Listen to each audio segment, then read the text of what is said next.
Lorsque la nouvelle est tombée, elle a provoqué un véritable séisme médiatique.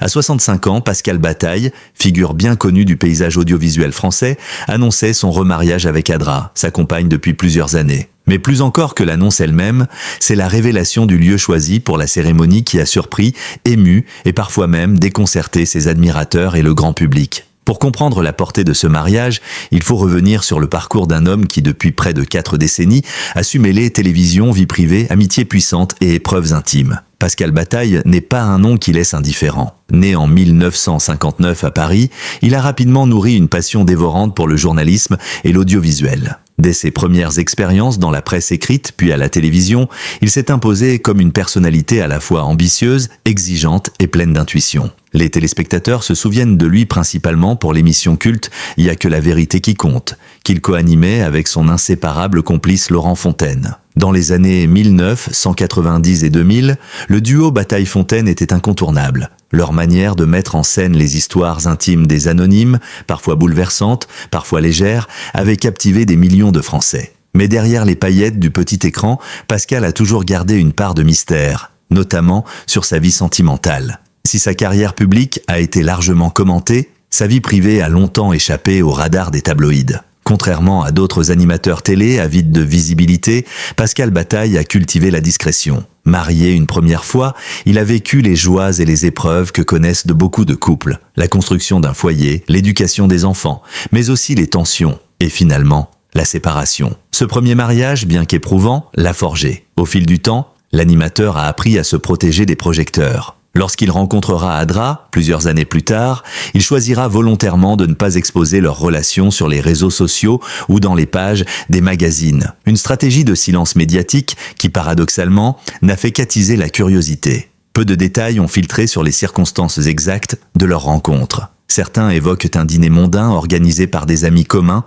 d'autres un hasard professionnel lié à un projet audiovisuel. Quoi qu'il en soit, Pascal et Adra se sont trouvés. Très vite, leur complicité a semblé évidente. Adra, femme élégante, cultivée, dotée d'un caractère affirmé, n'a rien d'une silhouette secondaire dans la vie du présentateur. Bien au contraire, elle a su lui redonner confiance, lui insuffler une nouvelle énergie. Pascal, marqué par les années de stress télévisuel, par des épreuves personnelles et professionnelles, a trouvé auprès d'elle une forme de renaissance.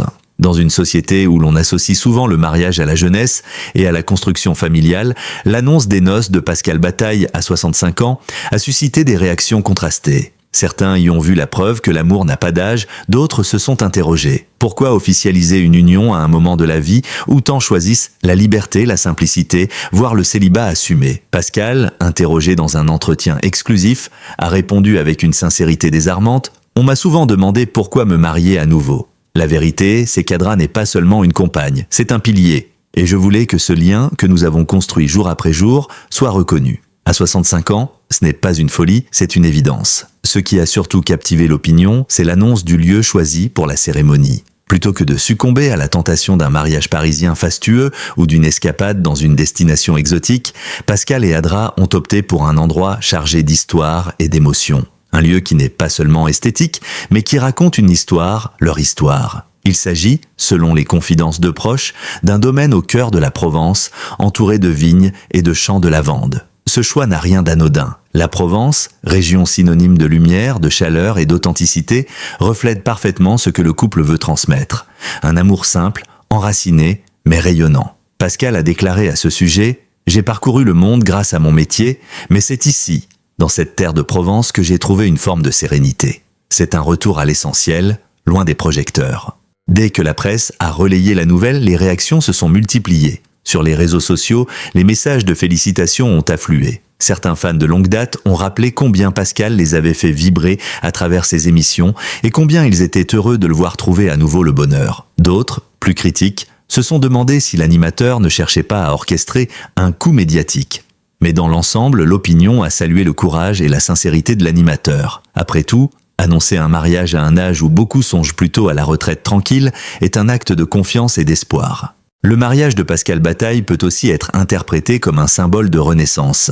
À travers cet engagement, il réaffirme une philosophie. La vie ne s'arrête pas à la soixantaine, au contraire, elle peut offrir de nouvelles opportunités, de nouvelles aventures. Dans un pays comme la France, où la longévité et la qualité de vie progressent, les unions tardives deviennent de plus en plus fréquentes. Pascal et Adra incarnent ainsi une tendance sociétale, celle de couples qui, après avoir vécu une première partie de leur existence familiale et professionnelle, choisissent de s'offrir une deuxième vie, plus choisie, plus consciente, plus assumée. Derrière l'annonce du lieu se cachent des mois de préparatifs. Les proches racontent l'attention minutieuse portée aux détails, les invitations, la sélection des vins du domaine, la décoration florale inspirée par les couleurs de la Provence. Rien n'est laissé au hasard, mais tout est pensé dans une logique d'authenticité et de convivialité. Pascal, loin des projecteurs, s'implique personnellement dans l'organisation. Il veut que ce mariage soit une célébration sincère, loin des artifices. Adra, de son côté, apporte son sens esthétique et sa sensibilité artistique. Ensemble, ils créent une cérémonie qui leur ressemble.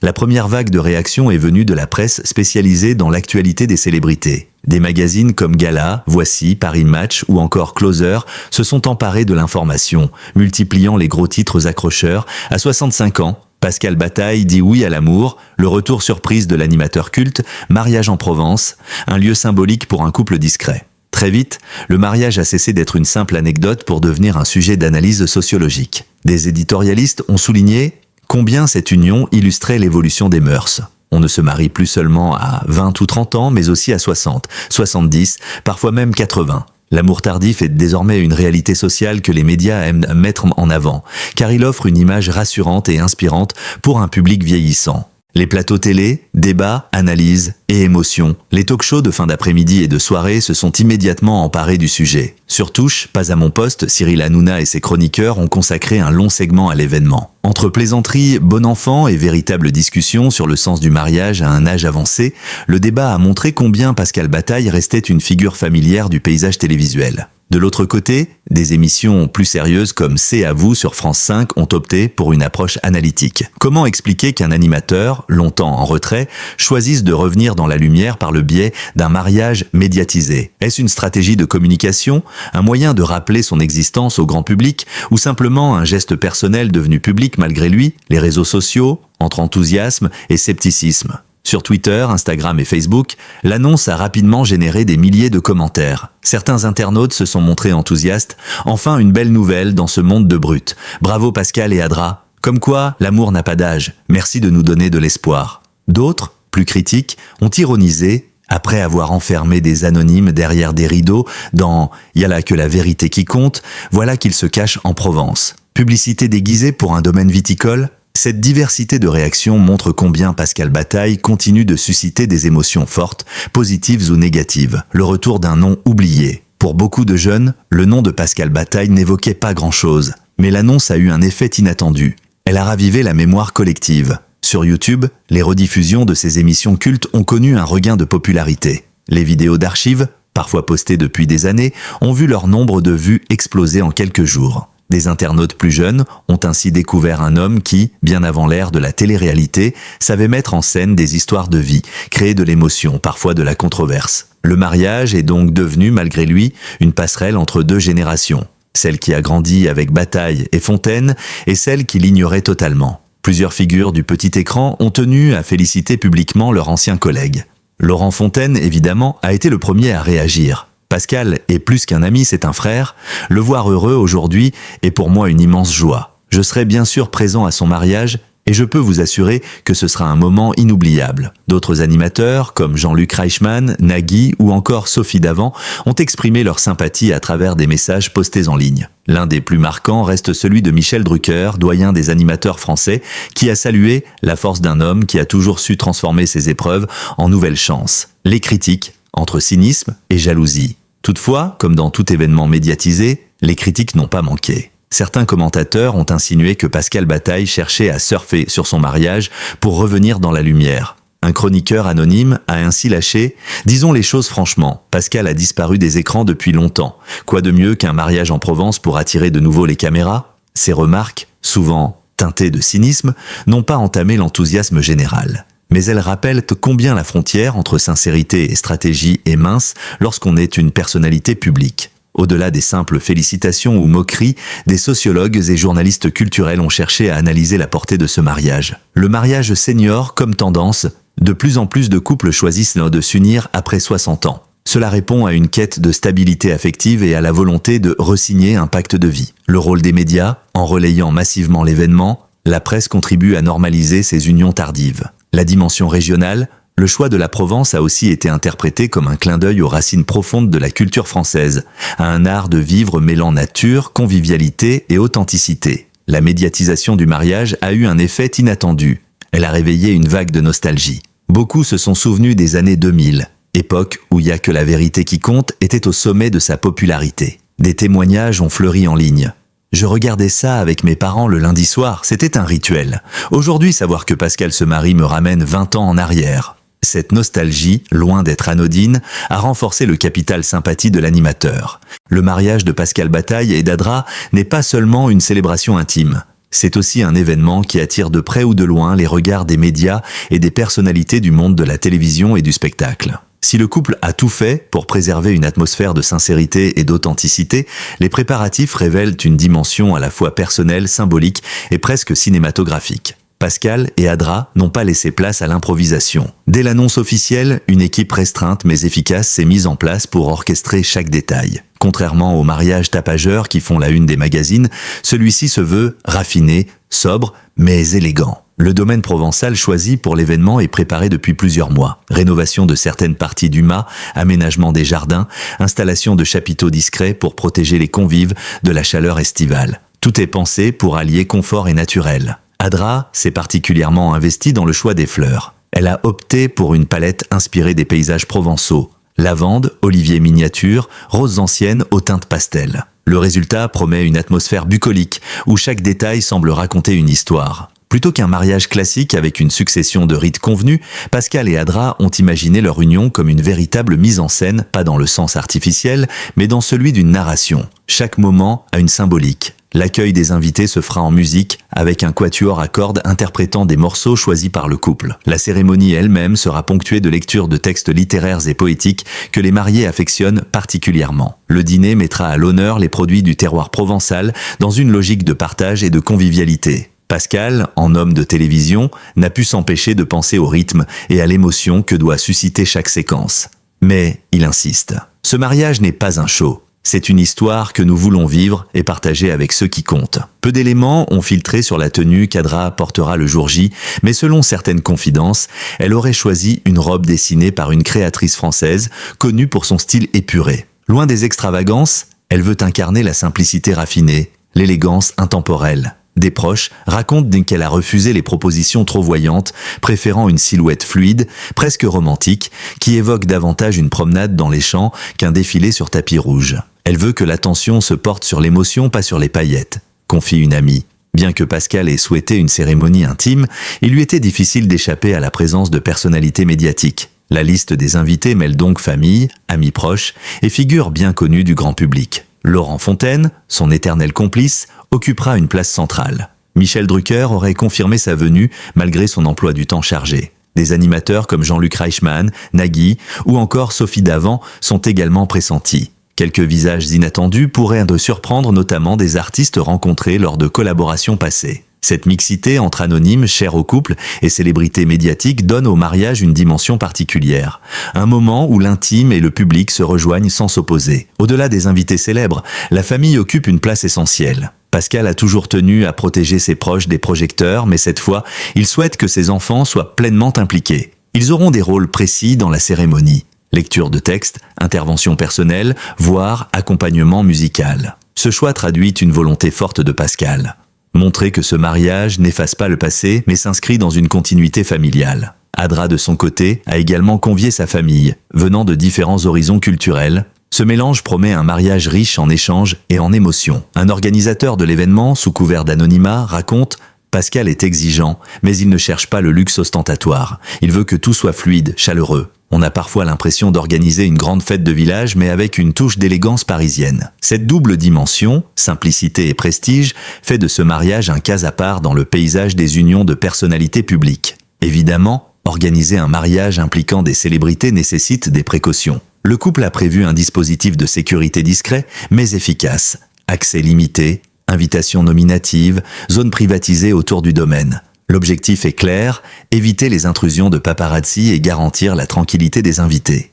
Cependant, certains clichés officiels devraient être diffusés après la cérémonie, afin de partager un fragment de ce moment avec le grand public. À mesure que la date approche, l'excitation monte. Les médias spéculent sur les détails. Quelle sera la playlist musicale? Qui prononcera le discours le plus émouvant? Quelle personnalité surprendra par sa présence inattendue? Pour les habitants du village voisin, l'événement est déjà un sujet de conversation quotidien. Certains commerçants se réjouissent de l'effervescence, tandis que d'autres redoutent les désagréments liés à la médiatisation. La présence de personnalités publiques ajoute une dimension supplémentaire au mariage. Chacun incarne un pan de la carrière de Pascal, une période de sa vie, une collaboration mémorable. Le mariage devient ainsi une sorte de fresque vivante où passé et présent dialoguent à travers les visages réunis. Si le mariage de Pascal Bataille a suscité un tel émoi, c'est en grande partie parce qu'il met en lumière une figure encore mystérieuse.